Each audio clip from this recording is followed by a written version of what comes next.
శత్రువులు ఉంటారు మీ చుట్టూ. మీ కెపాసిటీ ఏంటో తెలియాలంటే, మీ ఆధ్యాత్మిక శక్తి ఏంటో తెలియాలంటే కొన్నిసార్లు అతి తీవ్రంగా శత్రు బలగం మీ చుట్టూ చేరి ఉంటుంది. మీరు చేయాల్సిన పని ఏంటో తెలుసా? భయపడకండి, అంతే. నిలబడండి, స్థిరంగా ఉండండి.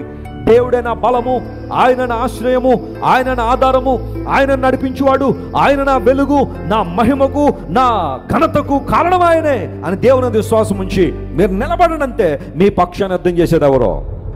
చాలాసార్లు మనం చేస్తుంది ఏంటంటే కనీసం నిలబడడం కూడా మనం ఏం చేయట్లేదు, నిలబడలేము. అది వచ్చిన ప్రాబ్లం. సమస్య చాలా తీవ్రమయ్యా, కష్టం చాలా ఇబ్బంది, చాలా భయంకరంగా ఉంది. ఎవరు ఈ కష్టం నుంచి నన్ను బయటికి తీసుకురాలేరు, ఒక అక్రమమైన జీవితంలో ఇరుక్కుపోయిన ఎవరు నన్ను బయటికి తీసుకురాలేరేమో అని కొన్నిసార్లు దేవుని యొక్క ఔన్నత్యాన్ని, ఆయన శక్తిని, ప్రభావాన్ని తక్కువగా అంచనా వేసి భయపడిపోయి చెడిసిపోయి దూరం దూరం జరిగిపోతూ ఉంటారు. బైబిల్ సెలవిస్తూ ఉంది, యెహోషాపాతు రాజా నిలబడు, మీ పక్షంగా యుద్ధం చేసేది దేవుడే.